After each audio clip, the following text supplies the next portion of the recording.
महाराज पूर्व प्रसंग में वर्णन किए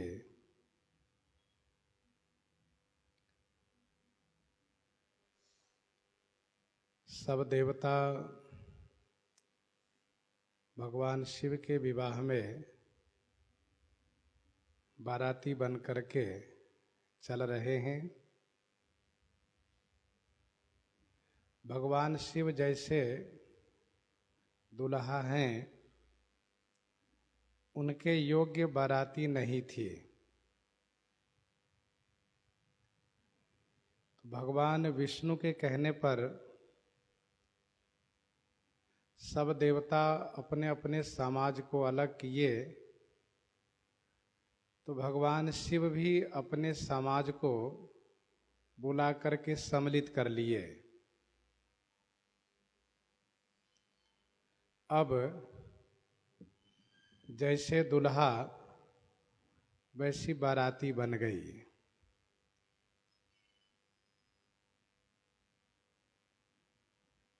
मार्ग में अनेक प्रकार से कौतुक हो रहे हैं। सभी बारातियों को मनोरंजन हो रहा है। सब धीरे धीरे चल रहे हैं हिमाचल राज्य की ओर। शैलराज हिमाचल ने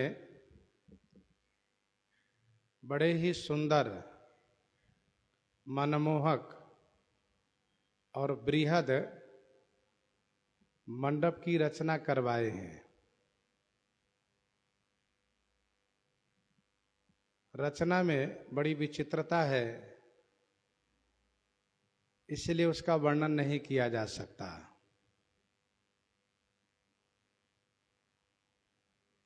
शैलराज ने अपने उन सभी कुटुंबियों को बुलाया है। स्थूल रूप में स्वयं पर्वतराज हैं, इसलिए इन्होंने संसार में जितने पर्वत हैं, बड़े से लेकर छोटे तक, सभी को आमंत्रित किया है।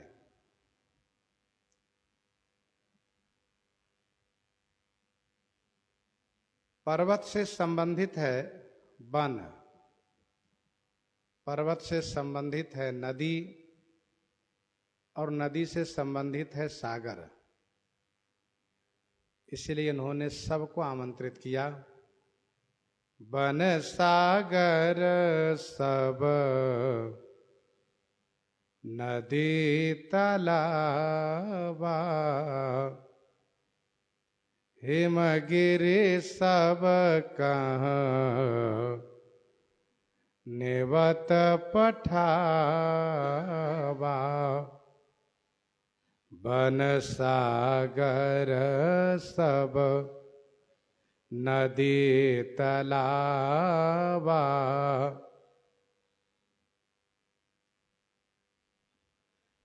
सब वन सब सागर सब नदी सब तालाब।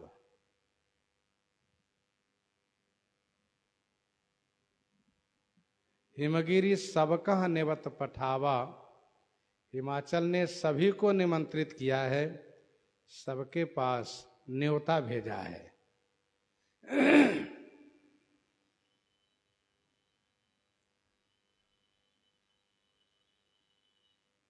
बेटी के विवाह में सब लोग आवें और सब आशीर्वाद दें,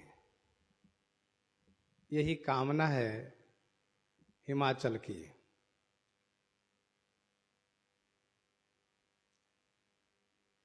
पर्वत स्वयं जलमय है।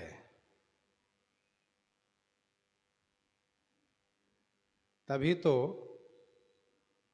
पर्वत से झरने चलते हैं।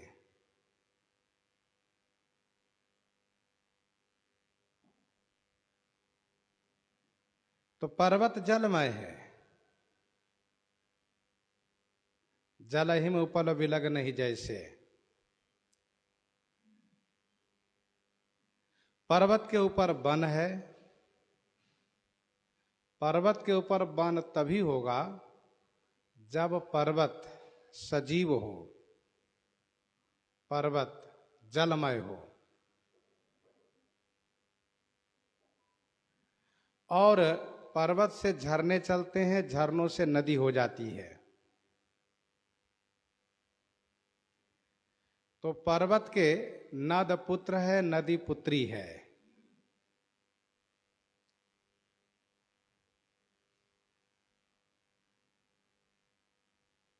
श्री गंगा जी को स्पष्ट कहा गया है हिमशैल बालिके। तो हिमगिरी सब कह नेवत पठावा, शैलराज ने सबको निमंत्रण भेजा है।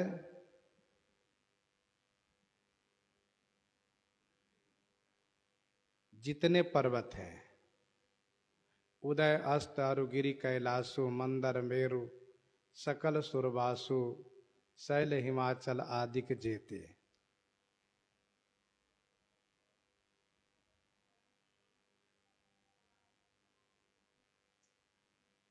सभी को निमंत्रण भेजा है और सब आ रहे हैं।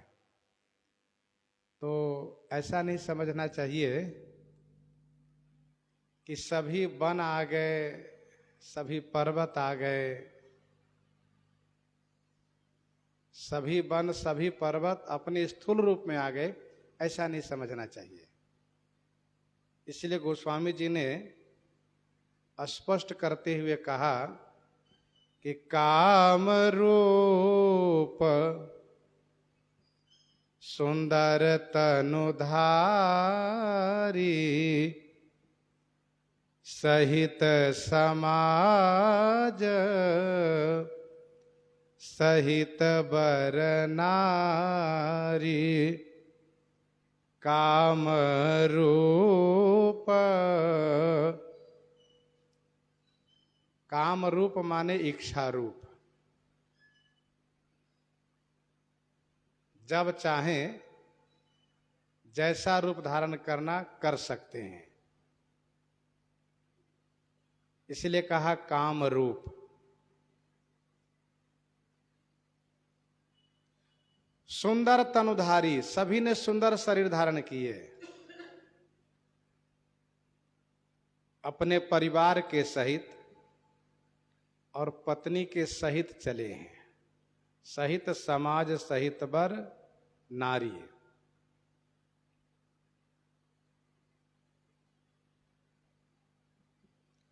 काम रूप सुंदर तनुधारी,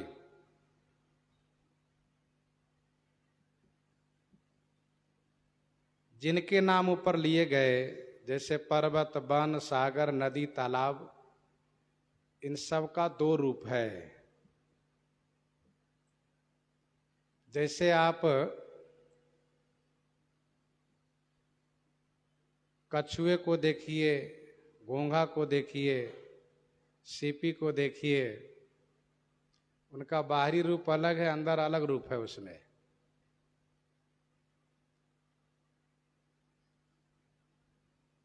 वैसे ही इन सभी के जो स्थूल रूप है वह सबको दिखाई देता है, पर इन लोगों का एक वह भी रूप है जिस रूप से वे परिवार के सहित एक विशेष स्थान में निवास करते हैं। और इसका सबसे बड़ा प्रमाण सुंदरकांड में प्राप्त होता है।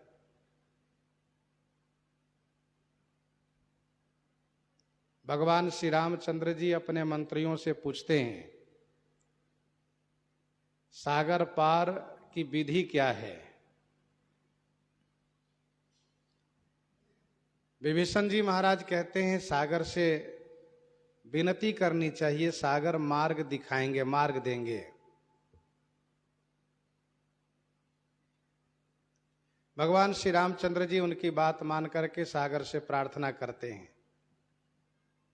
यद्यपि श्री लक्ष्मण जी को यह विचार अच्छा नहीं लगता है और वे विरोध कर देते हैं, फिर भी विभीषण जी नए सखा हैं, अभी जल्दी में आए हैं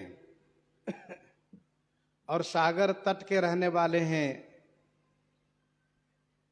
इनकी बात भी माननी चाहिए।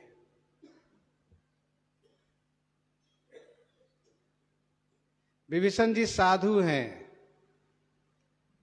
और साधु बात से ही बात बनाना चाहते हैं। साधु विनती करके, प्रार्थना करके बात बनाना चाहते हैं। श्री राम जी उनकी बात को मान करके प्रार्थना करने लगे हैं, पर सागर प्रार्थना सुना नहीं। तब श्री राम जी धनुष पर बाण का संधान कर दिए।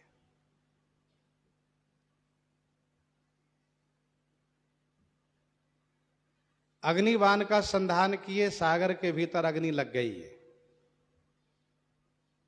श्री लक्ष्मण जी जो चाहते थे वही हुआ। अब सागर को पता चला। श्री राम जी 3 दिन तक बैठे रह गए, कुछ पता नहीं चला। लेकिन जब अग्नि लगी है भीतर, जल जंतु जलने लगे हैं, तब उसको पता चला है। यही है सागर की जड़ता। अब सागर ने देखा कि बाण यदि चला दिए श्री राम जी तो हमारा अस्तित्व समाप्त हो जाएगा। फिर तो वह ब्राह्मण वेश में सोने की थाल में मणियों से भर करके भेंट के रूप में लेकर आता है। श्री राम जी की शरण में अपने आप को समर्पित करता है।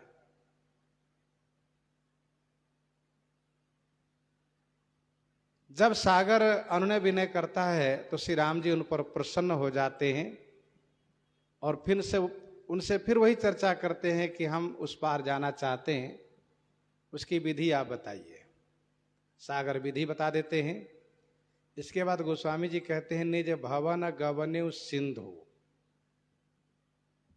अब यह बात तो स्पष्ट हो गई कि उसका कहीं घर है, तब तो अपने घर को गया है। विप्र रूप आयु तजिमाना, कनक थार भरी मणिगण नाना। और इसके बाद निज भवन गवन्यु सिंधु, श्री रघुपति ही यह मत भायऊ, उसका घर है। और जिनकी चर्चा हम लोग कर रहे हैं हिमाचल की, इनका स्थूल रूप पर्वत है। उत्तराखंड की यात्रा में जाने वाले सब यही कहते हैं कि हिमालय की यात्रा, वहां पर ऋषिकेश से जब आगे प्रस्थान कीजिए तो पर्वत ही पर्वत, पर्वत ही पर्वत, केवल पर्वत है,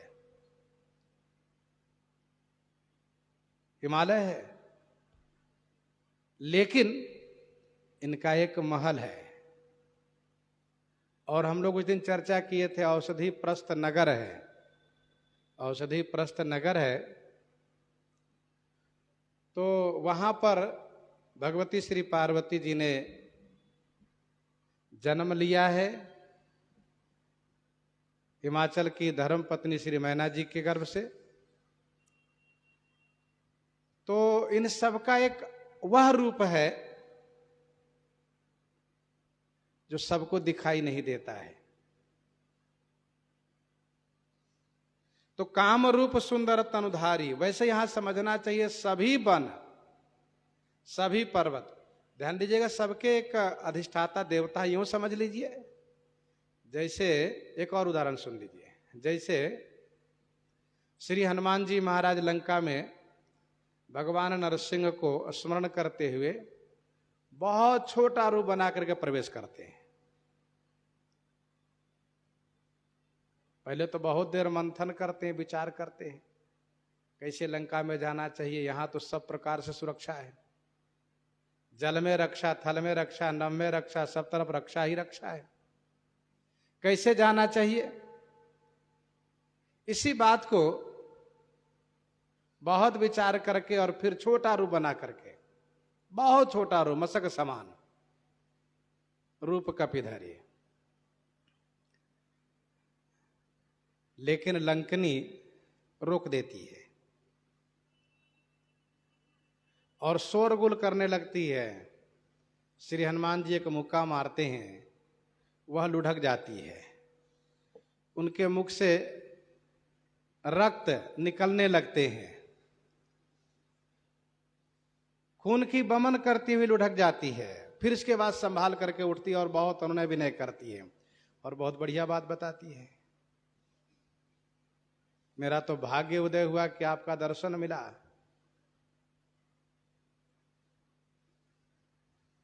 हनुमान जी ने कहा, मैं पहले उनको समझा रहा था तब इनको अच्छा नहीं लग रहा था, और अब मैंने जब मुक्का लगाया तो कहती हैं कि बहुत मेरा भाग्य उदय हुआ कि आपका दर्शन हुआ। और फिर जिस प्रकार से बातें करती हैं, इससे स्पष्ट हो गया कि लंका का जो स्थूल रूप है वो तो दिखाई दे रहा है, लंका है, लेकिन लंका अपने आप में लंकनी देवी रूपा है।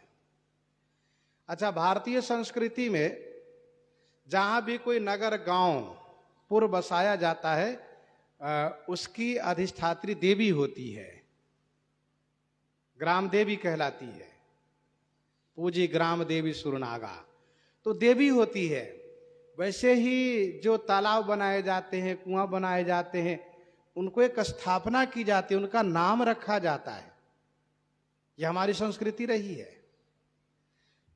तो गोस्वामी जी कहते हैं कि शैलराज हिमाचल ने सबको न्योता भेजा है और सब आए हैं। अब यहां पर इनके यहां देख सकते हैं कि ये महाराज अमुक पर्वत हैं, ये अमुक पर्वत हैं, ये अमुक नदी हैं, ये अमुक नद हैं, ये अमुक वन है, ये सब घूमते फिरते चलते फिरते दिखाई दे रहे हैं।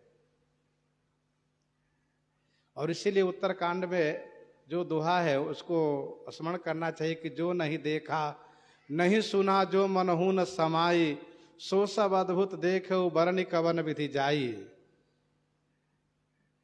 जीवन में कभी कुछ ऐसा चमत्कार होता है कि जिसकी कल्पना भी न किए हो तो बड़ा आश्चर्य होता है। श्री काकभूषुंड जी देख रहे हैं वह जिसके बारे में कभी कल्पना नहीं की गई हो। काल कर्म गुण दोष स्वभाव सो देखा जो सुना न काऊ। माया दिखाई दिया, भक्ति दिखाई पड़ी, जीव दिखाई दिया, सब के सब दिखाई दे रहे हैं। तो सबका एक रूप है जो बड़ा विलक्षण है। तो प्रसंग चला तो आपको ये सामने प्रस्तुत किया गया। काम रूप सुंदर तनुधारी सहित समाज सहित वर नारी। हिमाचल ने परिवार सहित निमंत्रित किया है, आप सब आइए। देवी देवताओं के यहाँ भी जब कोई उत्सव होता है तो निमंत्रण जाता है और सब परिवार के सहित चलते हैं। कुछ दिन पहले हम लोग दक्ष का यज्ञ देख रहे थे जिसमें सब देवता आमंत्रित थे। आज के प्रसंग में यह है कि शैलराज हिमाचल के घर में भगवती श्री पार्वती जी का विवाह है, सभी आमंत्रित है। कौन कहा? वन सागर सब नदी तलावा।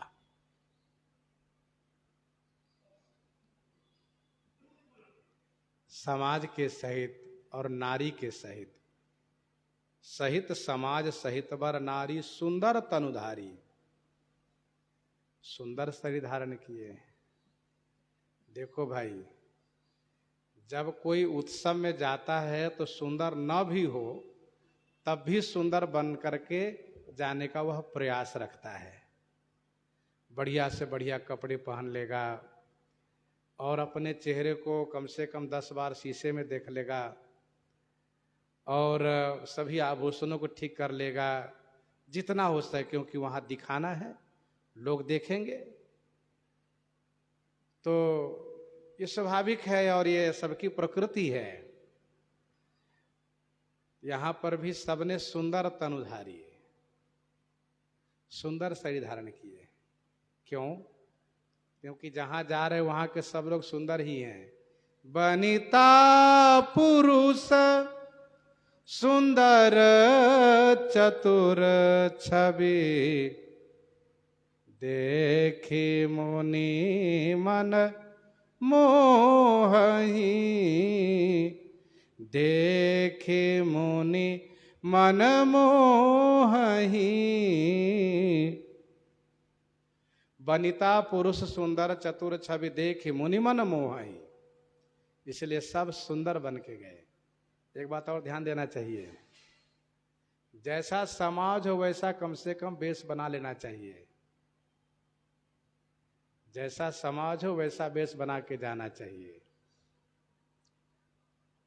समाज के अनुरूप रहने पर सामाजिक सम्मान होता है, अन्यथा सम्मान नहीं होगा।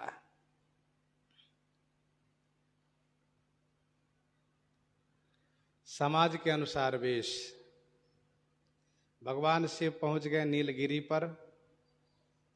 वहां पर उन्होंने देखा कि श्रोता, वक्ता और पुजारी तथा ध्यानी सब के सब पक्षी ही है। कोई ध्यान लगा के बैठा है, कोई पूजा कर रहा है, कोई कथा कह रहा है, कोई कथा सुन रहा है, सब पक्षी पक्षी है। तो भगवान शिव को लगा कि हमें भी पक्षी बन के ही रहना चाहिए यहाँ पर। तो भगवान शिव हंस बन गए। तब कछु काल मराल तनु धरि किन निवास। जैसा समाज वैसा वेश होना चाहिए। विश्वमोहिनी का विवाह है, वहां पर सभी राजा लोग, राजकुमार लोग उपस्थित हैं। भगवान विष्णु ने सोचा मुझे विवाह करने जाना है, क्योंकि वह विश्वमोहिनी कोई और नहीं, मेरी माया है। मुझे छोड़कर किसी और को वरण ही नहीं करेंगी। तो राजकुमार बन करके वहां पहुंच गए। धरि नृपतनु तह गयो कृपाला। भगवान शिव काकभुजुंडी जी अयोध्या जी में आते हैं श्री रामलला सरकार के दर्शन हेतु। देखते हैं यहाँ तो सब मनुष्य ही है, और कोई देवी देवता आते भी तो मनुष्य बनकर आते हैं। ये दोनों गुरु चेला भी मनुष्य बन करके, ज्योतिषी बन करके और दर्शन का लाभ लिए। श्री राम विवाह में सभी देवी सभी देवता मानव बन करके सम्मिलित हुए। तो कहने का भाव यह है कि जैसा समाज हो वैसा वेश होना चाहिए। गए सकल तुहे नाचल गेहा। गावहि मंगल सहित सनेहा।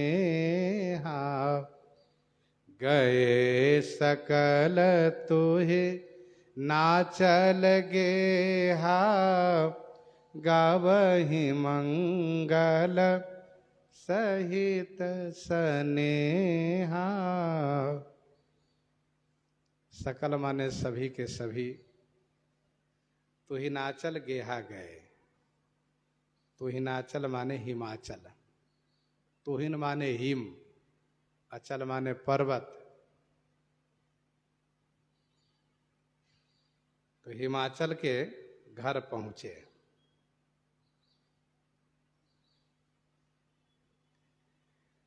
स्नेहा सहित मंगल गावहीं। स्नेह के साथ देवियां मंगल गीत गा रही हैं।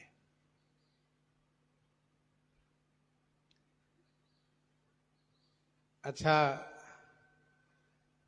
देवियों की, माताओं की ये सहज प्रकृति होती है। जब वह जिस उत्सव में जाती हैं उसी के अनुरूप वह गीत गाती हुई जाती हैं। कथा सुनने जा रही है तो कथा वाली गीत गाती हैं, तीर्थ में जाती हैं तो तीर्थ वाली गीत गाती हैं, नहाने जाती हैं तो नहाने वाली गीत गाती है, विवाह में जाती विवाह वाली गीत गाती हैं। ये कोई जरूरी नहीं है कि वह सब पढ़ी लिखी हो और संगीत के विद्वान हो तभी गाएगी, सो नहीं। उनकी एक सहज प्रकृति है और देवी श्री सरस्वती जी की उन सब पर कृपा होती है। वह तुरंत गीत बनाती हैं और बढ़िया सस्वर सम्मिलित स्वर में गाती हैं। जब गाती हैं तो बड़े बड़े कलाकार वहां पर दांत तले उंगली दबा लेते हैं कि बताओ कितना बढ़िया गा लेती हैं। ये उनकी सहज प्रकृति है।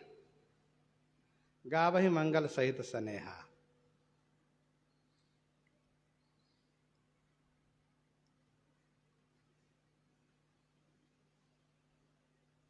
स्नेह पूर्वक मंगल गीत गा रही हैं।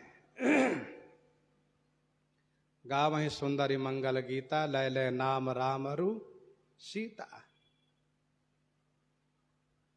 गावहि मंगल कोकिल बैनी। सब के सब हिमाचल महाराज के घर पहुंचे हैं। क्या शैलराज हिमाचल के पास सबके ठहरने की व्यवस्था है? गोस्वामी जी कहते हैं हाँ। शैलराज हिमाचल राजा हैं और फिर भगवती श्री पार्वती जी उनकी बेटी हैं और बेटी का विवाह है, इसीलिए सब व्यवस्था उन्होंने कराई है। प्रथम ही गिरी बहु गृह संवराये, जथा जोग जहाँ तहाँ सब छाये। प्रथम ही गिरी बहु गृह संवराये।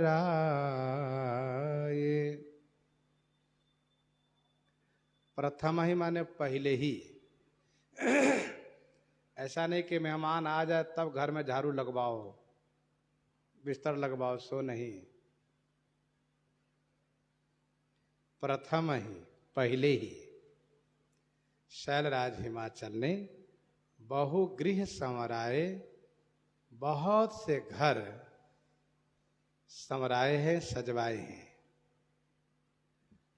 जथा जोग जहां तहां सब छाए, जथा जोग जहां तहां सब छाए माने निवास कर गए। विवाह में आए हैं, तीर्थ नहाने नहीं आए हैं कि आज नहाए कल चले गए। और फिर मेहमानी में अपने मन से जाया जाता है, लेकिन वापस उनके मन से हुआ जाता है। इसीलिए शैलराज ने पहले से ही सभी को ठहरने का उचित प्रबंधन किया है।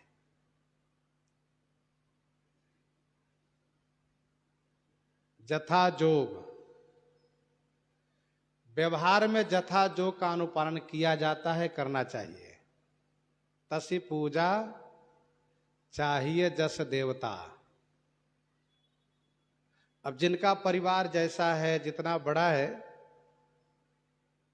जिस स्तर के हैं जो देवता, उनको उन्हीं के अनुरूप व्यवस्था दी जा रही है।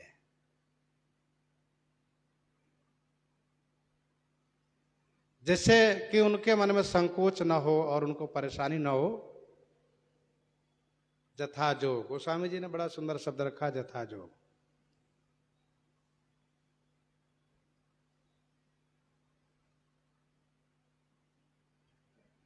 जही जस जोग बांट गृह दिन्हा।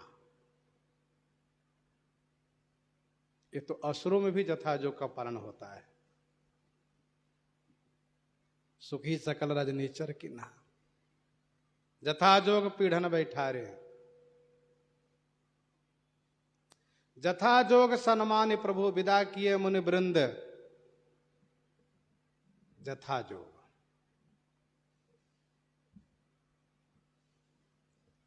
आज भी उनका अनुसरण किया जाता है, अनुपालन किया जाता है। जो जिस योग होते हैं उनकी वैसी व्यवस्था दी जाती है।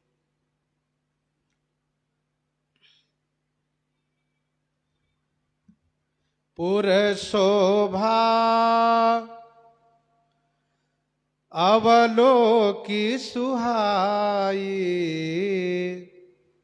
लागै लघु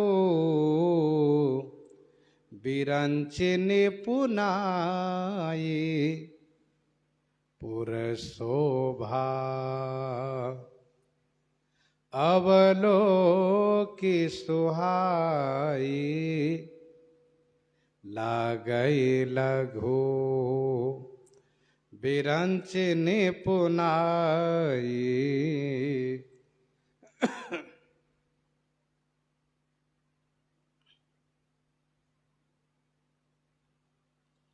पुर शोभा अवलोक सुहाई। पुर हिमाचल नगर की शोभा, सुहाई माने सुंदर है, तो पुर की सुहाई शोभा को अवलोकी माने देख करके, पुर की सुहाई शोभा को अवलोकी माने देख करके बिरंची निपुणाई लघु लागई। श्री ब्रह्मा जी की निपुणता लघु लागे माने तुच्छ लगती है। पुर शोभा अवलोकी सुहाई लागई लघु बिरंची निपुणाई।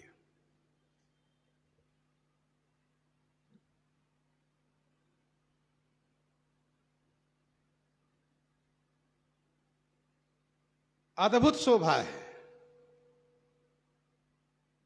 गोस्वामी जी नीचे दोहा में कहेंगे कि उस नगर की, उस पुर की शोभा इसलिए नहीं कही जा सकती क्योंकि जगत माता भगवती श्री पार्वती जी ने अपनी जन्मभूमि बनाया है इसको।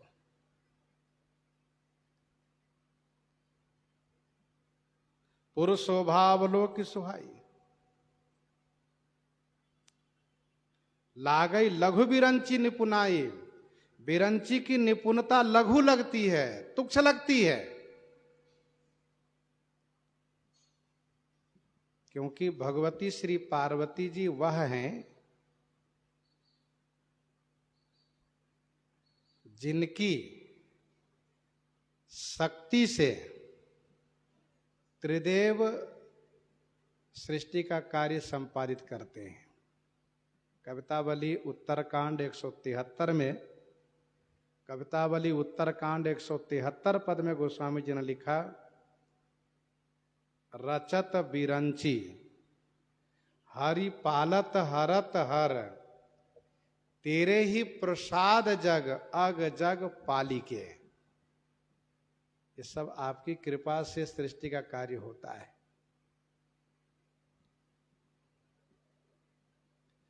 जहां भी विशेषता दिखाना होता है, जहां भी विशेषता दिखाना होता है, वहां पर ग्रंथकार ब्रह्मा जी की कला से तुलना करते हैं।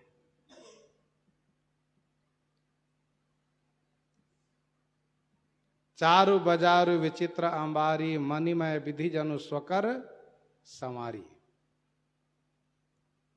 कहा एक मैं आज निहारे, जनु बिरंच निज हाथ संवारे। जनु बिरंच निज हाथ संवारे।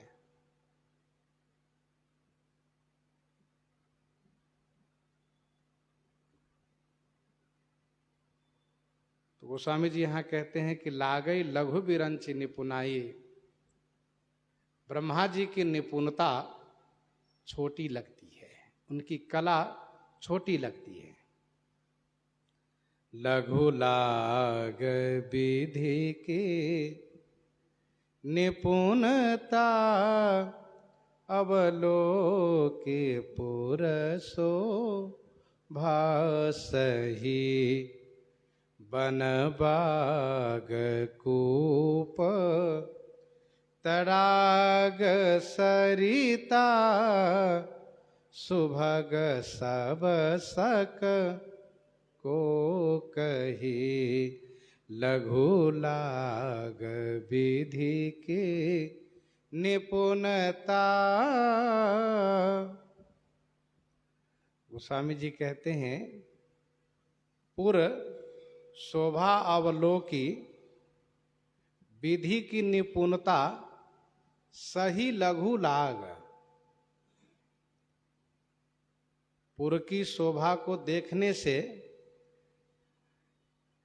विधि ब्रह्मा जी की निपुणता, निपुणता माने कला कौशल, सही माने सचमुच, सही माने सचमुच, लघु लाग माने छोटी लगती है। उनकी कला कुशलता छोटी लगती है।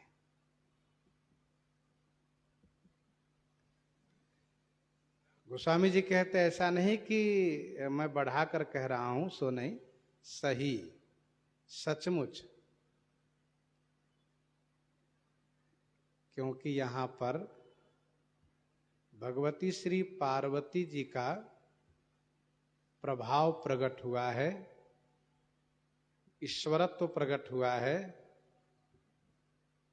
इसलिए सचमुच इस नगर के सामने ब्रह्मा जी की कला कुशलता छोटी लगती है।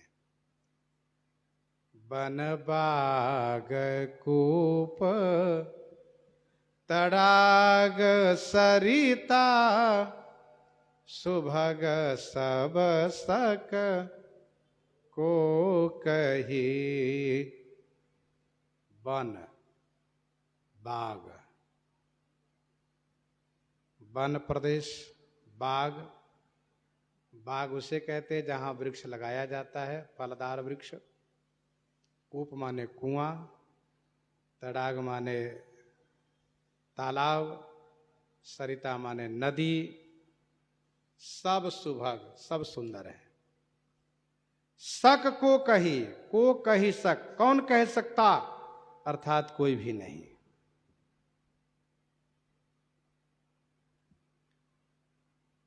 पुरुषोभा कछु बरनी न जाई, गोस्वामी जी पहले कह दिए।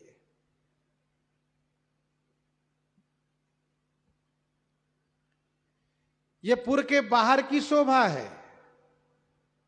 वन बाग कूप तड़ाग सरिता सुभग सब सक को कही।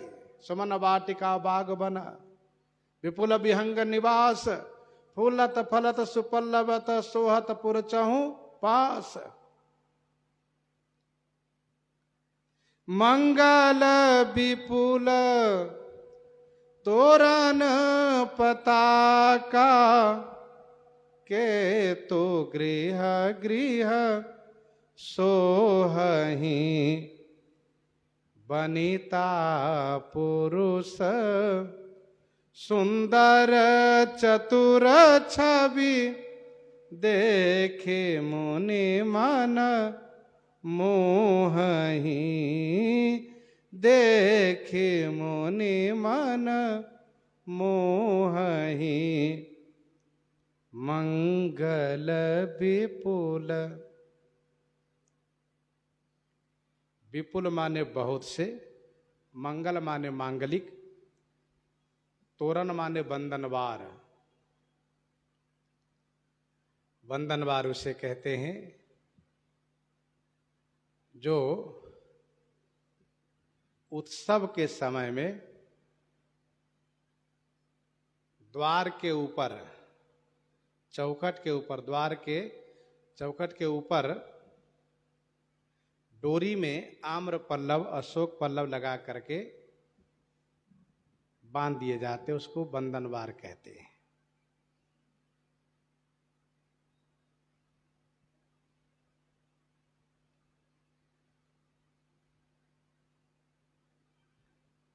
तोरण, पताका और केतु। पताका और केतु माने ध्वजा पताका। केतु माने ध्वजा, पताका। ये तिनकोण भी होते हैं, चौकोर भी रहते हैं, रंगीन भी होते हैं, कई रंग के होते हैं, सचिन्ह भी होते हैं। और ध्वजा पताका अपने अपने धर्म, अपने अपने राष्ट्र का पहचान है। ध्वजा पताका अपने अपने धर्म, अपने अपने राष्ट्र, देश का पहचान है। ध्वजा का बड़ा महत्व है। ध्वजा पताका का उत्सव आदि में ध्वजा पताका लगाए जाते हैं और उसे पता चलता है कि हाँ, आप किस देवी देवता के अर्चक हैं, पुजारी हैं, किस धर्म को मानने वाले हैं। सभी धर्मों के अलग अलग ध्वजा पताका है, सब देश का अलग अलग ध्वजा पताका है। गोस्वामी जी ने लिखा कदली ताल बर ध्वजा पताका।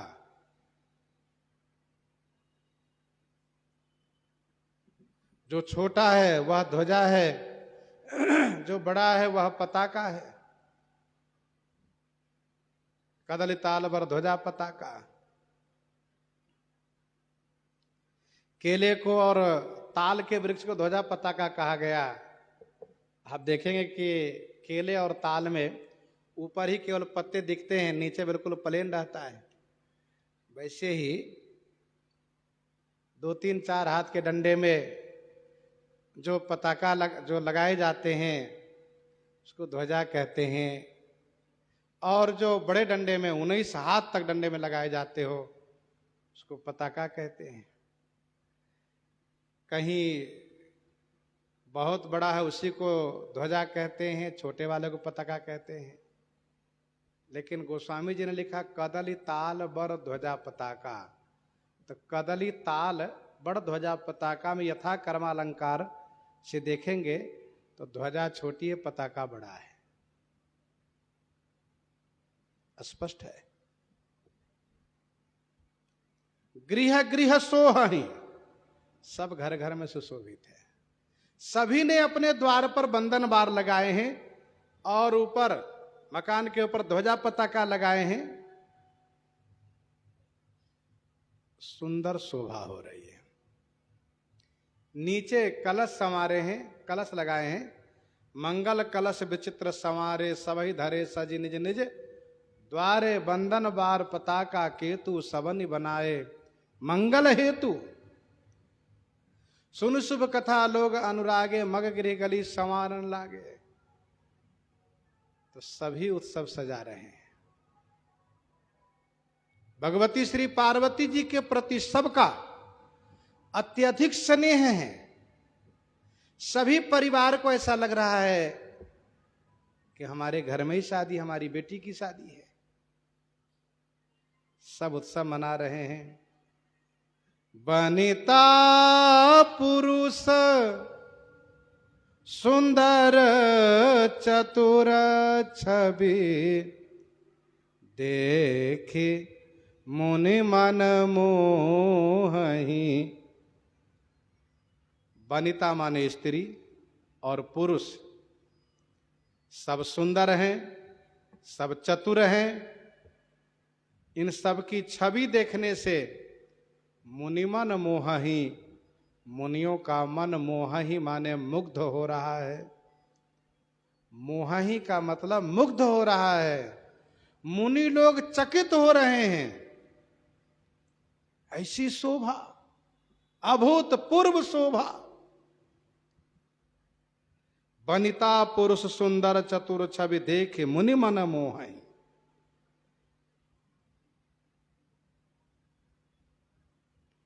एक बात ध्यान दीजिएगा, गोस्वामी जी काव्य रचना में व्यवहारिक बातों को भी ध्यान में रखते हैं। कहा यहां के सभी स्त्री सभी पुरुष सब सुंदर हैं। सुंदर है, कहा सुनो चतुर भी है। माना कि कोई व्यक्ति बहुत सुंदर है और चतुर नहीं है, तो फिर उसकी सुंदरता अधूरी है। सुंदर तो है लेकिन चतुराई नहीं है, तो उसकी सुंदरता अधूरी है। लोग उनको हंसी कर देते हैं, उनको मूर्ख बना देते हैं। इसलिए सुंदरता के साथ साथ चतुरता भी चाहिए, चतुराई चाहिए। चतुराई का मतलब यह होता है कि जो जिस क्षेत्र में है उस क्षेत्र के अनुरूप उस कार्य में वह चतुर हो। अब हम लोग बाबा जी बने हैं, तो बाबा जी की चतुराई इसी में है कि खूब भजन करें। प्रपंच करना ये चतुराई नहीं है बाबा जी में। तो वैसे ही सबकी चतुराई अपनी अलग अलग है। गोस्वामी जी ने कहा बनिता पुरुष सुंदर चतुर छवि देखी मुनि मन मोहि। व्यवहारिक क्षेत्र में चतुराई तो चाहिए ही, चाहे कोई भी हो। नहीं तो कोई भी हंसी करते, बताओ इतनी नहीं समझ है तुमको, इतना नहीं जानते हो, ऐसे सहज में कह देते हैं। इसलिए गोस्वामी जी ने कहा चतुर हैं। इनकी छवि को देख करके मुनियों का मन मुग्ध हो रहा है। मोहि का मतलब मुग्ध होना। चकित होना। जगदम्बा जहाँ अवतरी, सोपुर बरनी की जाई। रिद्धि सिद्धि संपत्ति सकल, नित नूतन अधिकाई। नित नूतन अधिकाई। रिद्धि सिद्धि संपत्ति सकल, नित नूतन अधिकाई।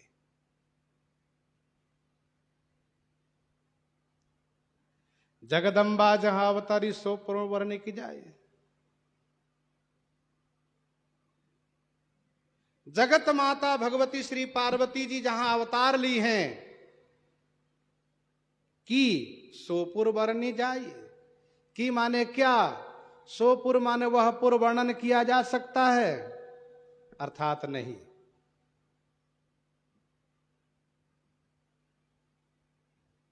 बसई नगर जही लक्ष्य करी, कपट नारी बरवेश। तही पुर की शोभा कहता सकुच सारद शेष। शोभा दशरथ भवन कई को कई वर्णई पार। जहां सकल सुरसी समनि राम लीन अवतार। जहां भगवती का अवतरण हो, जहां भगवान का अवतरण हो, भला उस पुर की शोभा को कोई कह सकता है? अर्थात नहीं। जगदम्बा जहां अवतरई, जगदम्बा जहां अवतरी, सो पुर वर्णि की जाए। रिद्धि सिद्धि संपत्ति सुख, नित नूतन अधिकाय।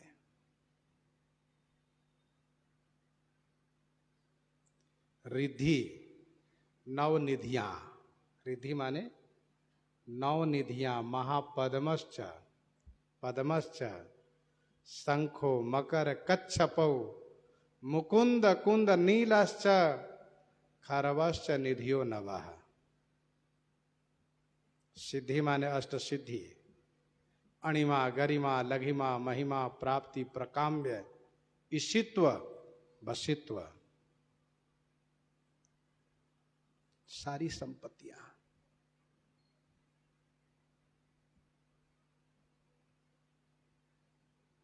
जब ते उमा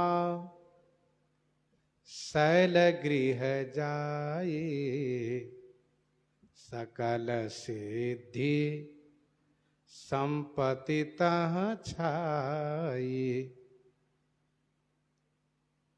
सबने निवास किया है।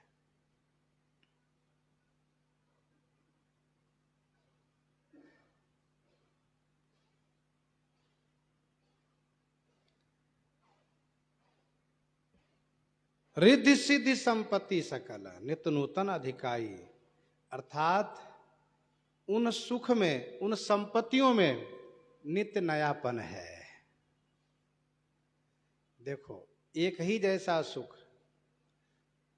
उसमें मन उब जाता है। और खास करके मेहमानी में एक ही जैसा रोज भोजन दिया जाए तो कहते रोज एक ही जैसा खिलाते, सच तो घर ही ठीक था। गोस्वामी जी ने कहा नित्य नूतन अधिकाई, नित्य नयापन। सभी सुख में, सभी व्यवस्था में नित्य नयापन। कल जैसा आज नहीं, आज जैसा वैसा कल नहीं रहेगा, बदलता जा रहा है। नित्य नूतन सुख लखी अनुकूले, नित्य नया सुख हो, अत्यधिक प्राप्त हो रहा है। रिद्धि सिद्धि संपत्ति सुख, नित्य नूतन अधिकाई। जगदम्बा जहां अवतरी, सो पुर वर्णि की जाई। वर्णन नहीं किया जा सकता। ध्यान दीजिएगा, यहां पर हिमाचल राज्य में सभी अवर्णनीय हैं। हिमाचल राज्य में सभी अवर्णनीय हैं, कुछ भी वर्णन नहीं किया जा सकता। जैसे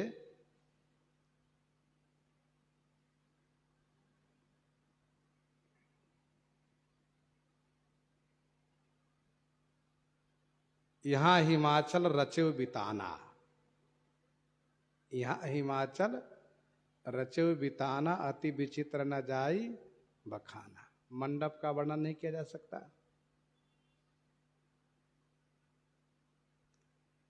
नगर के बाहर की जो शोभा है, बनबाग उपवन वाटिका, सियाराम, बनबाग कूप तड़ाग सरिता सुभग, बनबाग कूप तड़ाग सरिता सुभग, सब सक को कहे। अकथनीय, अवर्णनीय है। मंडप की शोभा अकथनीय है। नगर के चारों तरफ की जो बाह्य शोभा है वो अकथनीय है। स्त्री पुरुष की शोभा अकथनीय। वनिता पुरुष सुंदर चतुर छवि, देखे मुनि मन मोहि। मुनियों का मन मुग्ध हो गया, फिर वर्णन कैसे होगा।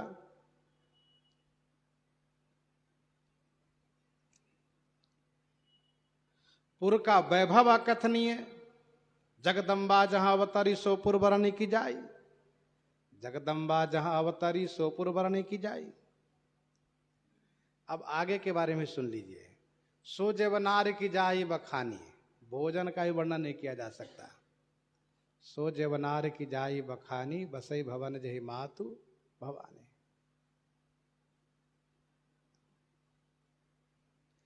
भोजन जब करने लगे जो सुख प्राप्त हुआ वो भी वर्णन नहीं किया जा सकता। जेवत जो बढ़्यो आनंद, सो मुख कोटि हो न परे कहो। भोजन करते समय जो आनंद प्राप्त हुआ वो भी अकथनीय है। विवाह के लिए जो सिंहासन बनाया गया वो भी अकथनीय। सिंहासन अति दिव्य सुहावा, सिंहासन अति दिव्य सुहावा, जाई न वर्ण बिरंची बनावा। भगवती श्री पार्वती जी की शोभा कथनीय। सुंदरता मर्जाद भवानी, जाई न कोटि हो बदन बखानी। सुंदरता मर्जाद भवानी। दहेज जो दिया गया वो भी वर्णन नहीं किया जा सकता है। अन्न कनक भाजन भरी जाना, अन्न कनक भाजन भरी जाना, दाइज दिन न जाई बखाना।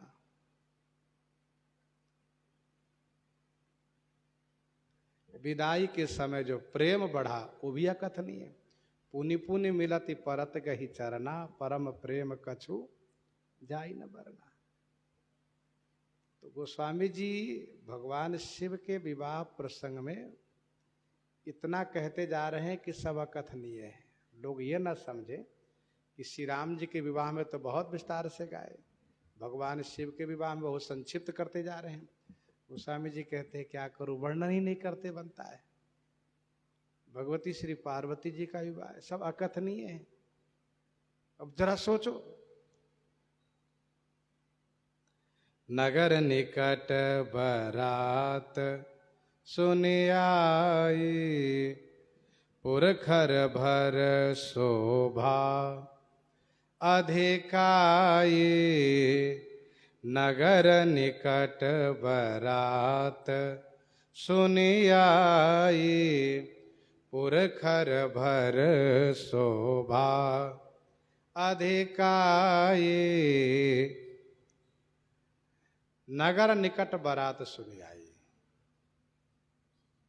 ध्यान दीजिएगा, बाराती के लोग जब उस गांव में पहुंचते हैं जहां के लिए आए हुए होते हैं, तो उस गांव के बाहर सब ठहरते हैं पहले, वहीं एकत्र होते हैं, वहीं से बाजा बजा करके अपने आगमन की सूचना देते कि हम लोग आ गए हैं, अब आप लोग लेने आइए, बताइए कहाँ हम लोग ठहरेंगे। क्योंकि बाराती के लोगों को ये मालूम नहीं होता है कहाँ ठहरना है। नगर निकट बारात सुनी आई, नगर के निकट में बारात आ गई है, जैसा ही सबने सुना। पुर खरभर, पुर में हिमाचलपुर में खलबली मच गई। खरभर का मतलब हलचल समझिए, ये सुखद खलबली है, ये सुखद खलबली है, सुखद हलचल है। शोभा अधिक आई, अधिक शोभा बढ़ गई। ध्यान दीजिएगा, खरभर शब्द का प्रयोग दुख में भी प्रयोग किया जाता है। खरभर शब्द का प्रयोग दुख में भी किया जाता है। खरभर नगर सोच सब काहू, खरभर नगर सोच सब काहू, दुसा दाउर मिटा उछाऊ। होनिहार का करतार को रखबार जग खरभर परा। तो खरभर दुखद भी है, खरभर सुखद भी है। एक बात ध्यान दीजिएगा, हृदय में हलचल दोनों स्थिति में होता है। दुख हो तो भी हलचल होता है और सुख हो तब भी हलचल होता है। सुख वाला हलचल अच्छा लगता है, दुख वाला हलचल रुलाता है। पुर खरभर, खरभर का मतलब हलचल, खलबली। दौड़ धूप होने लगा, दौड़ धूप होने लगा, चहल पहल हो गया। अरे भैया बाराती आ गए, हम लोग अभी बैठे हैं, जल्दी जल्दी तैयारी करो, नहीं तो लोग क्या समझेंगे बताओ, इतने सुस्त है यहां के लोग।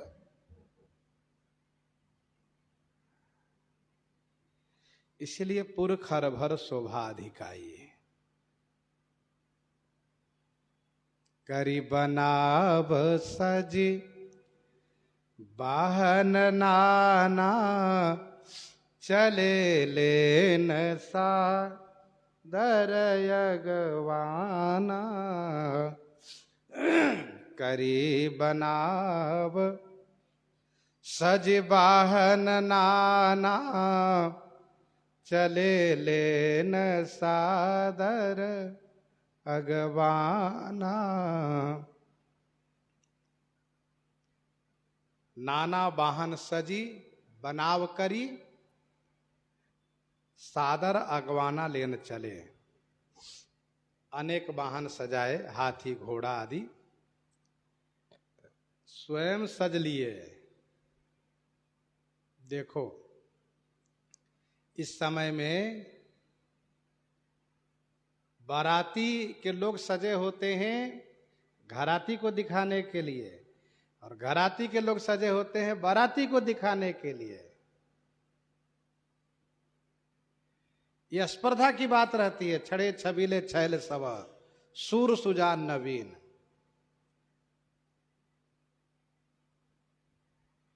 तो करी बनाव, खूब बनाव करके, बढ़िया पहरावा करके, सज धज करके, वाहन सजा करके, आदर पूर्वक अगवाना लेन चले। आगवानी लेने के लिए चल दिए। अगवाना माने आगे होकर लेने के लिए चल दिए। आगवानी वाले लोग आगे होकर के लेने के लिए चल दिए। आवत जानी बारात बरा, सुनी गह गहे निशान, सजी गजरथ पदचर तुरगा लेन चले अगवान। कनक कलश भरी को पर थारा, भाजन ललित अनेक प्रकारा, भरे सुधा समसव पकवाने, नाना भांति न जाहि बखाने। तो इसी प्रकार से भेंट की वस्तु लेकर के सज धज करके चल दिए। आगवानी वाले लोग पहुंच गए बाराती के पास। ये हर से सुर सेन निहारी,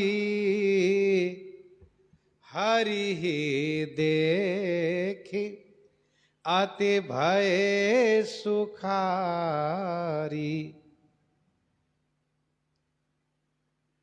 आगे आगे देवताओं का समाज है। सुरसेन निहारी ही हर से, देवताओं की सेना, देवताओं का समाज देख करके सब हृदय से प्रसन्न हुए। वाह, खूब बाराती बनी है। मन में स्वाभाविक प्रसन्नता हो रही है कि बाराती ऐसी है तो दुल्हा कैसे होंगे। भाई स्वाभाविक है कि विवाह में दुल्हा को विशेष सजाया धजाया जाता है, तो लोगों के मन में खुशी है कि बाराती में जब लोग ऐसे आए हैं, दुल्हा कैसे होंगे, इसका मतलब हम लोग बड़े भाग्यशाली हैं, हमारी भगवती श्री पार्वती जी भाग्यशाली हैं, ये आरसे सुर से निहारी।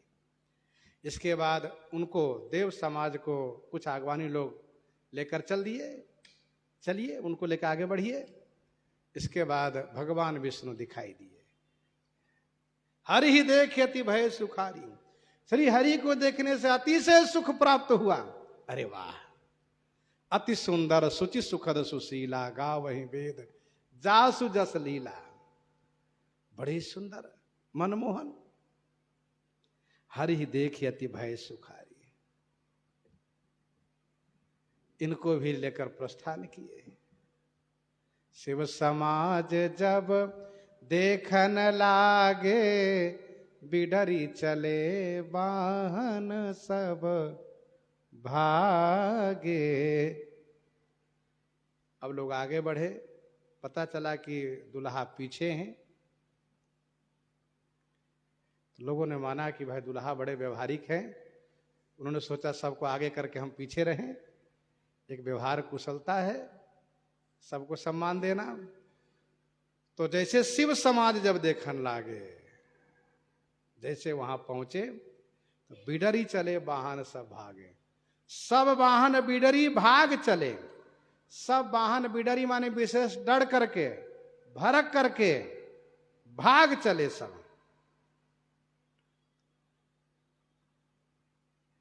वैसे बारातियों में और घरातियों में मिलन होता है, हरस परस्पर मिलन हिता, कछुक चले बगमेल। यहां मिलन हिता नहीं बगमेल चले हैं, यहां भागने के लिए बहुत तेजी से भागे हैं। बिडरी चले वाहन सब भागे। घोड़ा है, हाथी है, ये सब डर गए, भड़क गए सब। स्वाभाविक है, भूत प्रेत को देखने से वैसे लोग भड़क जाते हैं। अच्छा एक बात ध्यान दीजिएगा, पशुओं की आदत होती है, यदि वो भड़क गया तो उसको आप आगे नहीं बढ़ा सकते हो, चाहे मारो भले ही, डंडा से मारो आगे नहीं जाएगा। वो बहुत गंभीर होकर के देखता है, चौकन्ने होकर के, और देखने के बाद फिर पीछे हटता है, और कुछ दूर तक पीछे हटता है, देखता रहेगा, और जब उसको लगता है वो दूर है, एकदम से फिर मुंह घुमाता और इतना तेज भागता है, फिर उसको कोई संभाल नहीं सकता। एक बार हम लोग पंचकोशी परिक्रमा कर रहे थे श्री अयोध्या जी में, एक तांगा वाला घोड़े को मना रहा था। हम लोगों ने पूछा क्या बात है, कहा महाराज ये घोड़ा बिचक गया है, अब इसको 1 आध घंटा लगेगा मनाने में। वो आगे चलता नहीं, पीछे ही चलता है, तंगा के लिए पीछे ही चल रहा है। या तो रास्ता बदल के लेके चलेंगे, तो अथवा इसी रास्ते से कुछ देर मनाएंगे तब लेके चल पाएंगे। तो हाथी घोड़ा पशु की प्रकृति, यदि वो भड़क गया, डर गया, तो फिर वो आगे नहीं बढ़ेगा। यहां तो बिल्कुल जीता जागता सा भूत प्रेत है। ऐसा नहीं केवल एक ही को दिखाई दे, सो नहीं, सबको दिखाई दे रहा है। बिडरी चले वाहन सब भागे, सब भाग लिए। तो वाहनारूढ़ युवा लोग चले गए। हुआ क्या, वे लोग युवक हैं, वाहन को संभाल नहीं पाए, अब वो कहां लेकर गया पता नहीं, चलते गए। धरि धीरज तह रहे सयाने, बालक सब लय जीव पराने। धरि धीरज तह रहे सयाने। सयाने माने उम्रदार लोग हैं। जो उम्रदार है 30 से 50 के बीच वाले हैं, समझदार लोग हैं। घबराए तो ये भी, डर तो ये भी गए, लेकिन धैर्य धरि धीरज, धीरज धरी तहाँ रहे, धैर्य धारण करके रह गए। ये सब दिखने में भयावह है, कुछ करेगा नहीं, रह गए। अपने आप को मजबूत करके रह गए। बालक कहा बालक सबलय जीव पराने, सब बालक जीव लय पराने। जीव लय माने प्राण लेकर भागे सब।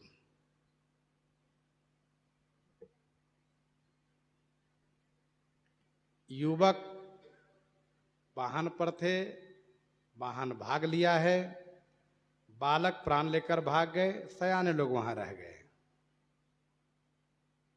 ज्ञानवान है, जानते हैं कि भगवान शिव असुरों को विमोहित करने के लिए ऐसा रूप बनाए हैं, और बाकी ये ऐसे है नहीं। और भगवान शिव के गण सब बड़े अच्छे हैं, ऐसा समाज करके मान करके रह गए। डर तो इन लोगों को भी लग रहा है, पाँव में थोड़ा थोड़ा कंपन इन लोगों को भी है, लेकिन वे एक दूसरे को देख रहे हैं। क्यों डर तो नहीं रहे हो? नहीं नहीं, जबरदस्ती कह रहे, डर नहीं लग रहा है। गोस्वामी जी ने कहा धैर्य धीरज। अच्छा, बालक लोग कहाँ गए? कहा बालक लोग वहां से भागे हैं, तो भाग करके सीधे घर में पहुंचे,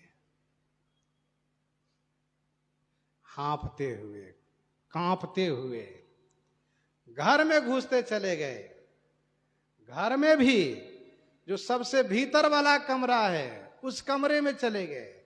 उस कमरे में भी जहां धान के, गेहूं के, चावल के कोठी रखा हुआ है, उसके कोने में जाके छुप गए।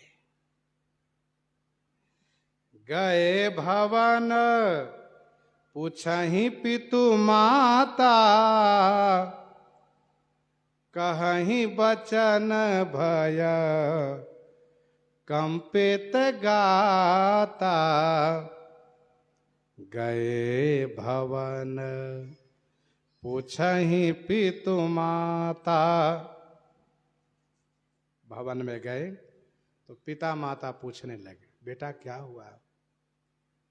मैया ने बेटे को अपने हृदय से लगा लिया। बेटा तुमको क्या हो गया? कांप रहा बेटा। तो माता पिता घबरा गए, सो कोई रोग तो नहीं हो गया?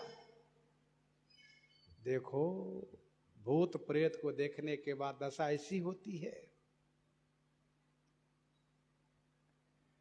बड़े बड़े धीर लोग भूत प्रेत को देख लें तो वह घबरा जाते हैं।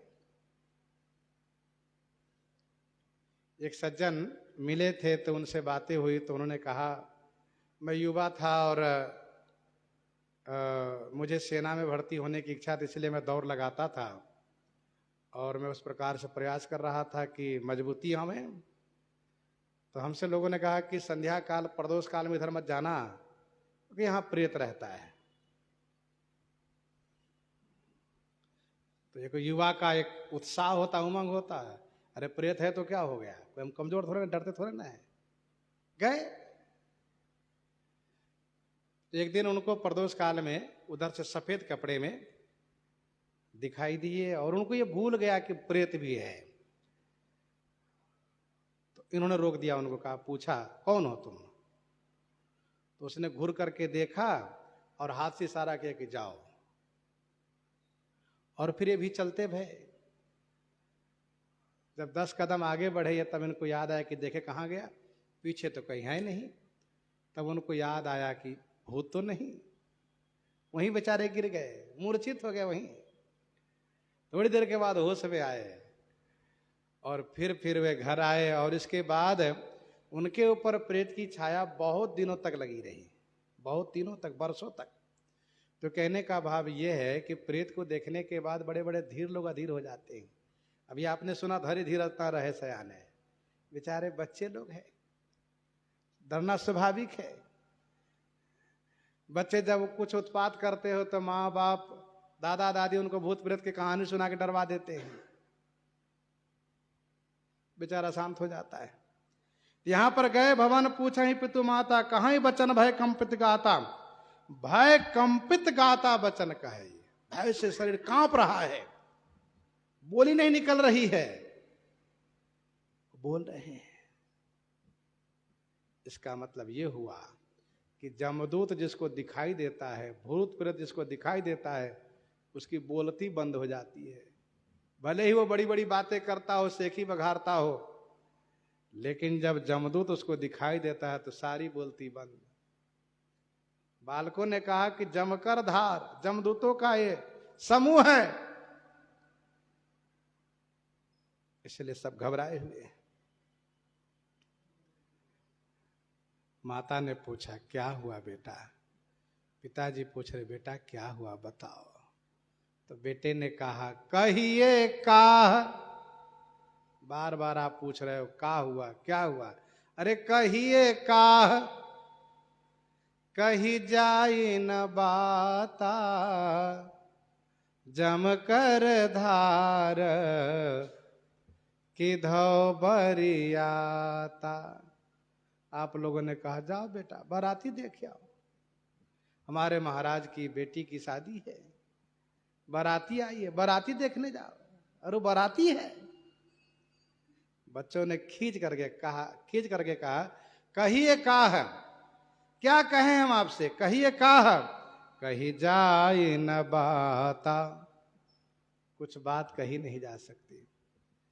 जम कर धारी किधौ बरियाता। जमकर धारी माने जम की सेना है, किधौ माने अथवा बरियाता है, बराती है। बहुजिनस प्रेत पिशाच जोगी जमात वर्णत नहीं बनाई। ये जमराज की सेना है कि बराती है? बच्चों ने सुना है कि मरने के समय में जो लेने आते वो ऐसा ही रहते हैं। सुना था, आज देखा तो बच्चों के लगा क्या हमारी आयु पूरी हो गई, जो लेने आ गए वे। क्योंकि जो मरने वाला होता है उन्हीं को ये दिखते हैं, सबको नहीं दिखते हैं। ये जो मरने वाला होता है उन्हीं को दिखते हैं। बरबौराह बसह असबारा, ब्याल कपाल विभूषण छारा। बच्चों को कहना चाहिए कि बाराती है कि जम की सेना है, लेकिन इतने डरे हुए हैं कि पहले कहा जम की सेना है कि बाराती है।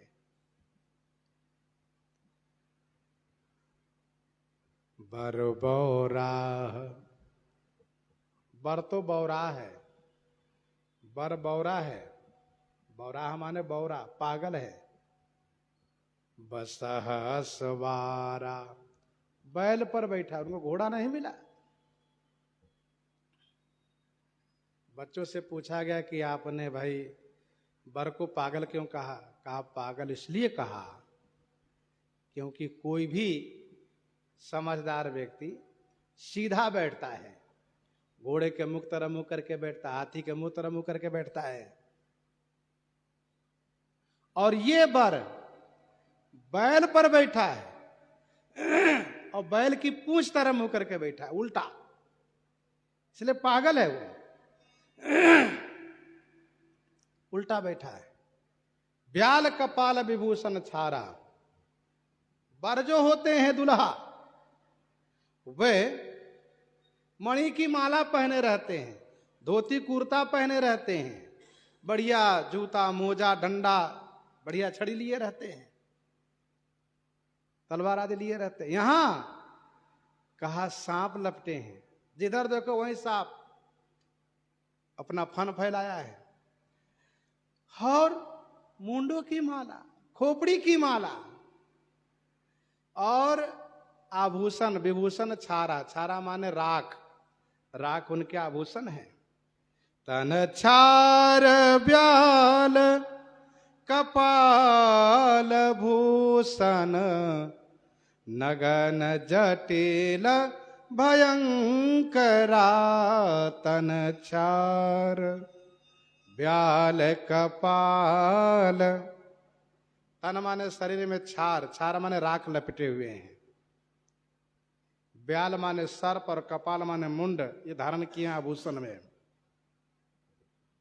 और एक बात, नगन माने नंगा है, निर्वस्त्र है, जटाधारी है, भयंकर है।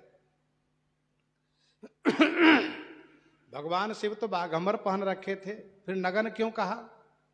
कहा नगन इसलिए कहा क्योंकि बाघंबर को लंगोटी रूप में नहीं लगाया है, लांग नहीं लगाया है। धोती पहना जाता, लांग लगाया जाता है। सो नहीं, भगवान शिव ऐसे कमर में लपेट लिए थे, गण लोग लपेट दिए थे।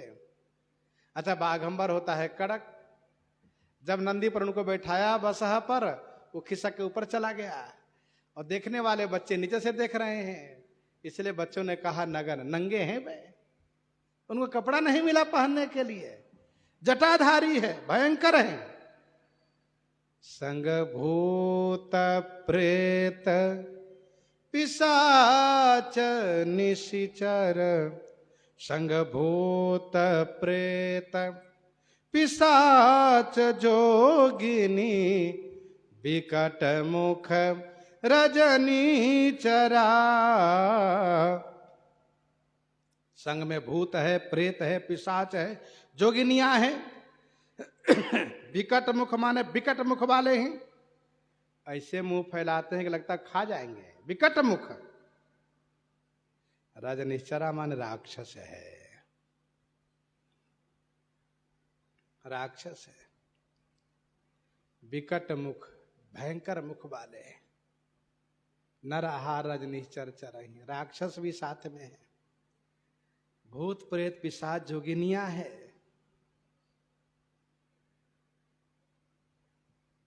एक सज्जन ने पूछा कि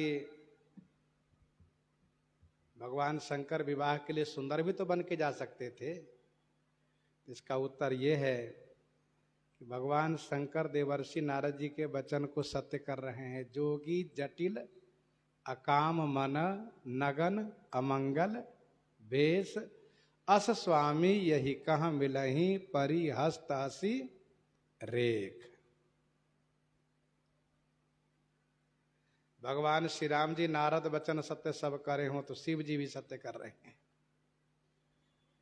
जो जियत रही बरात देखत, पुण्य बढ़ते ही कर सही, देखही सो उमा विवाह घर घर, बात असिलरी कन्ह कही। बच्चों ने कहा बारात देखत जो जियत रही, ते ही कर सही बड़ पुण्य। बारात को देखने से जो जिंदा रह जाएगा, ते ही कर माने उसका सही माने सचमुच बहुत बड़ा पुण्य होगा। और हे पिताजी, हे माताजी, अब हम सब मरने वाले हैं, जमदूत हम लोग को देख लिए हैं, बचने वाले हम नहीं है। माँ ने कहा नहीं बेटा तुम्हें कुछ नहीं होगा, तुमको हम छुपा के रखेंगे। कहा नहीं नहीं, वो देख लिया है, हमने सुना है कि वो जिसको देख लेते ले जाते उठा करके। इसलिए जो जियत रहे बारात देखत, ये सब मरने वाले हैं, तुम भी मरोगे, सब मरेंगे, लेकिन हाँ 1000-2000 में से एक आध कोई बचेंगे इसमें से। जो जियत रहे बारात देखत, पुण्य बढ़ते ही कर सही, उसी का बहुत बड़ा पुण्य होगा जो जमराज देखकर भी जिंदा रह जाएगा। क्योंकि जम का दर्शन अंतिम समय होता है, यमदूत का दर्शन अंतिम समय होता है, फिर बचने की संभावना नहीं रहती है। देखहीं सो उमा विवाह घर घर, बात असिलरी कन कहीं।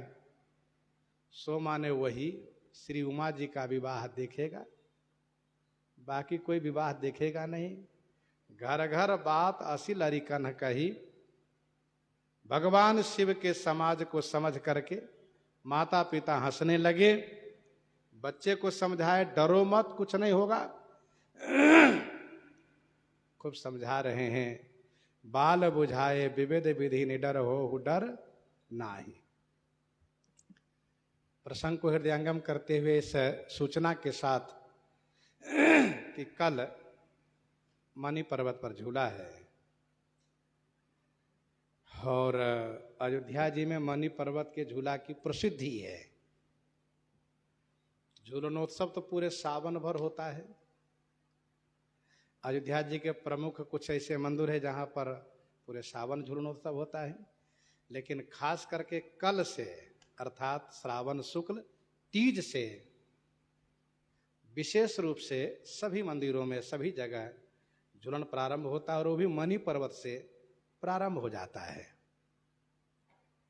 यह यहाँ की परंपरा है, मणि पर्वत के झूला से झूलनोत्सव प्रारंभ हो जाए। मणि पर्वत की चर्चा अयोध्या महात्म्य में इस प्रकार से वर्णन है कि भगवती श्री सीता जी ने श्री रघुनाथ जी से एक बार कहा कि स्वामी एक पर्वत होना चाहिए। अयोध्या जी में सब समतल है, एक पर्वत भी होना चाहिए और बढ़िया रमणीक मणियों से जगमगाहट युक्त पर्वत होना चाहिए। भगवान श्री रामचंद्र जी समझ गए किशोरी जी के अभिप्राय को। उन्होंने तुरंत पक्षीराज गरुड़ जी को स्मरण किया। पक्षीराज ने निवेदन किया, सरकार क्या आदेश? कहा कुबेर की राजधानी से और उत्तर चले जाइए आप, वहां मणि का पर्वत है, उसको उठा लाइए। पक्षीराज गए, मणि पर्वत उठा कर ले आए। पूछा सरकार कहाँ रखा जाना चाहिए? तो श्री किशोरी जी की इच्छा को देखते हुए विद्या कुंड के पश्चिम भाग में तिलोदकी गंगा के किनारे वहीं पर मणि पर्वत को प्रस्थापित किया गया। मणि पर्वत है, मणि का पर्वत है, मणियों का जगमगाहट, सुंदर पेड़ पौधे लता पता और पशु पक्षी सबका विहार है। मनमोहक दृश्य है वहां का, मनोहर है। भगवान श्री सीताराम जी का वहीं झूलनोत्सव प्रारंभ हुआ। अयोध्या महात्म्य में ऐसा वर्णन है। दूसरी कथा ये कही जाती है कि जब भगवान श्री राम लक्ष्मण दोनों भाई श्री विश्वामित्र जी के साथ बक्सर के लिए प्रस्थान किए, उन्हीं दिनों की बात है।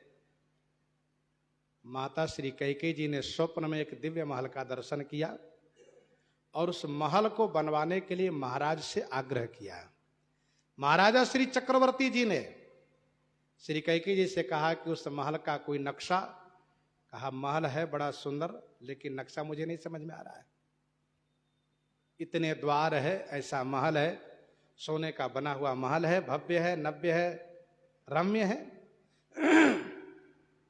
महाराज ने एक पत्र लिखा देवराज इंद्र के पास, मित्र इंद्र, मेरी महारानी ने जो स्वप्न देखा है उस महल का नक्शा बनवा करके आप भेजिए, मैं महल बनवाऊंगा। देवराज ने जब पढ़ा पत्र तो उनको समझ में आया कि यह महल वहां के कारीगर से बनना असंभव है। इसलिए उन्होंने विश्वकर्मा जी को भेजा और आनन फानन में बहुत जल्दी वह महल बना करके तैयार कर दिए। महल में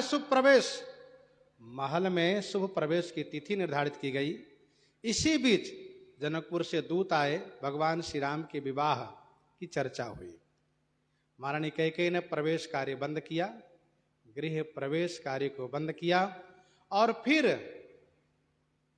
उन्होंने यह मन में सोच लिया कि यह महल मैं अपनी बहू की मुंह दिखाई में दे दूंगी। ऐसा सोच करके उन्होंने महल में प्रवेश नहीं किया। भगवान श्री राघवेंद्र सरकार विवाह करके आए। श्री सीता जी की मुंह दिखाई में श्री कैकेयी माता ने कनक भवन दिया।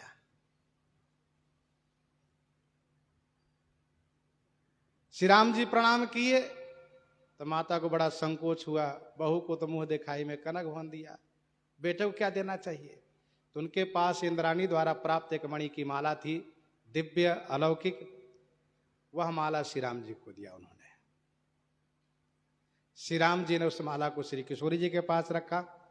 माला एक है इसलिए दोनों में से कोई धारण नहीं करते हैं। कालांतर में कुछ दिन के बाद श्री मिथिला नरेश महाराजा श्री शिरध्वज जनक जी महाराज अयोध्या जी में रहने की इच्छा हो गई, क्योंकि श्री सीता जी के बिना जनकपुर में मन नहीं लगता है। सोचा यहीं महल बन जाता, यहीं रहता मैं। लेकिन बेटी के ससुराल का जब पानी पीना भी मना किया गया है धर्म शास्त्र में, तो बेटी घर में रहा कैसे जाएगा। श्री मिथिलेश जी ने मंत्री जी से कहलवाया, महाराज कुछ जमीन आप बेच लीजिए।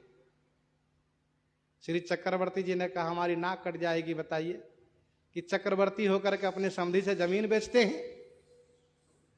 आपकी ही जमीन है, जहां चाहे वहां रहिए, महल में रहिए, जहां कहीं वहां बनवा दे। श्री मिथिलेश जी ने स्वीकार नहीं किया, जाने की तैयारी करने लगे। इसी बीच सुमंत्र जी ने मणिमाला दिखाया, कहा इस मणिमाला की जोड़ी लगवा दीजिए, हम व्यवस्था करा देंगे आपके लिए जमीन की।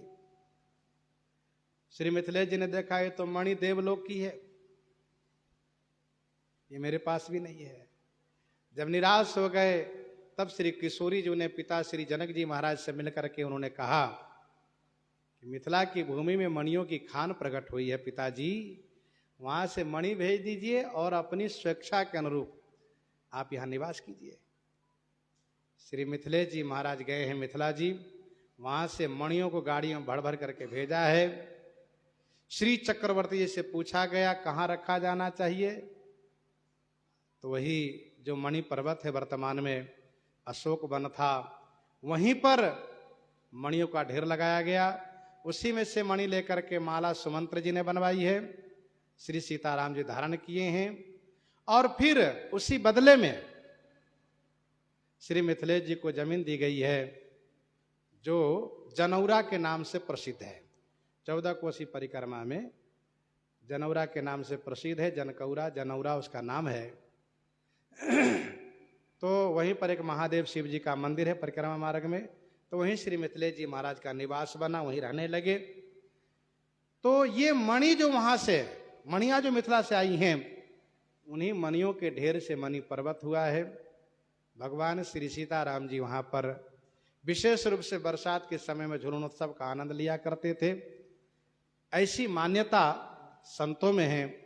इसलिए आज भी वहां मणि पर्वत से झूला के प्रारंभ का दृश्य अवलोकन करके फिर मंदिरों में झूलन कार्य प्रारंभ होता है। तो हम लोग कल से झूलनोत्सव के भी आनंद लेंगे, तो कल एक दिन के लिए, क्योंकि वहाँ 3-4 बजे लोग जाना शुरू कर देते हैं, इसलिए कल कथा विराम रहेगी, फिर परसों से हम लोग कथा करेंगे।